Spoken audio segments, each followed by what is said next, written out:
साथियों, social media की शक्ति को हमें काम करके क्या हो रहा है इतने मात्र से उसको आंकना नहीं चाहिए। एक छोटी सी फेक न्यूज पूरे देश में बड़ा बवाल खड़ा कर सकती है। हमें मालूम है आरक्षण की ऐसी अफवाह फैल गई, फेक न्यूज चल दिया, क्या कुछ नुकसान झेलना पड़ा था देश को। 6-8 घंटे के बाद जब पता चला तो सब शांत हो गए, लेकिन तब तक तो नुकसान बहुत हो चुका था। और इसलिए लोगों को हमें एजुकेट करते रहना पड़ेगा कि कोई भी चीज आती है उसको फॉरवर्ड करने से पहले 10 बार सोचो भाई। कोई भी चीज आती है उसको मानने से पहले जरा वेरीफाई करो। और सारे प्लेटफॉर्म पर वेरिफिकेशन की व्यवस्था होती है। आपको 1-2-10 जगह पे 8 चक्कर लगाओगे तो कुछ ना कुछ नई वर्जन मिल जाएगा। ये हमें लोगों को एजुकेट करना होगा।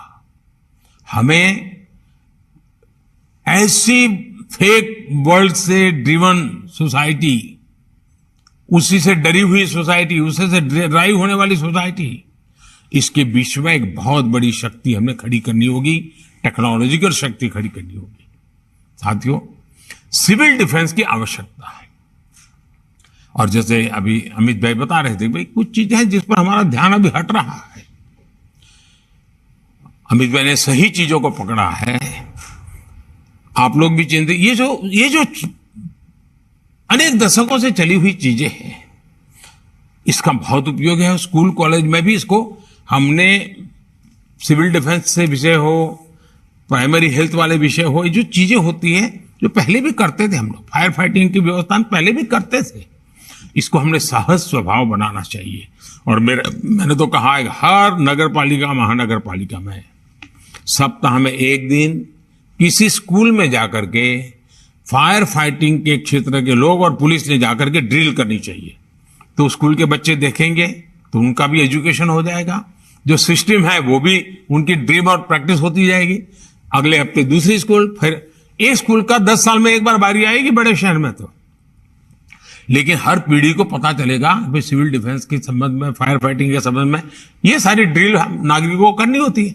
आपको भी एक बहुत बड़ी ताकत मिलेगी जी, ये सहज रूप से करने वाला काम है।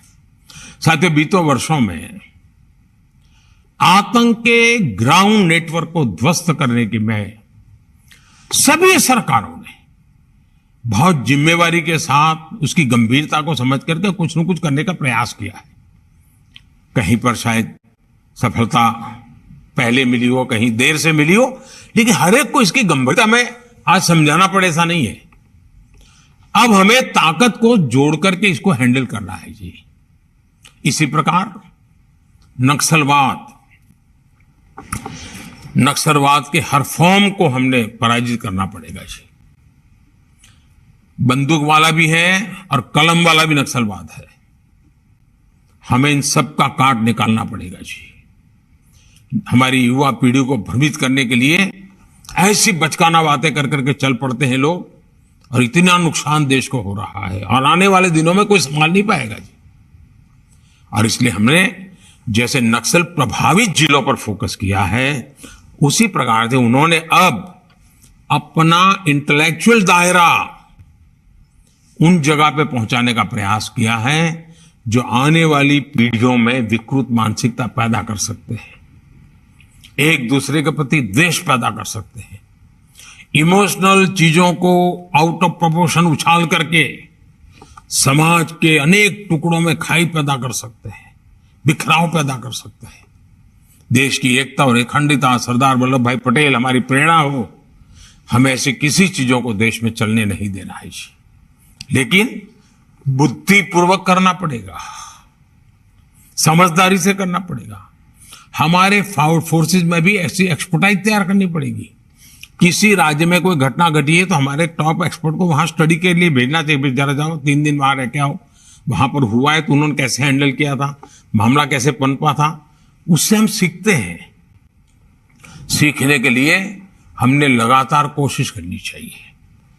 और जो इस प्रकार की दुनिया वाले लोग हैं, वो उनको अंतर्राष्ट्रीय स्तर पर से भी बहुत मदद मिल जाती है। और वो इसमें चतुर होते हैं और उनका चेहरा मोहरा इतना बड़ा सात्विक दिखता है, इतना बड़ा संविधान और कानून की भाषा में ही बोलते हैं, प्रवृत्ति कुछ और करते हैं। इन सारी चीजों को दूध का दूध और पानी का पानी ये समझने की ताकत हमारे सिक्योरिटी सामर्थ्य में होनी चाहिए जी। हमें स्थायी शांति के लिए तेजी से आगे बढ़ना बहुत जरूरी है। Now be the first to know about the latest updates on our new news app. Go on your Android or iOS, search for HW News Network. Download our app, choose the language you prefer to get updates in, and be up to date with the latest news.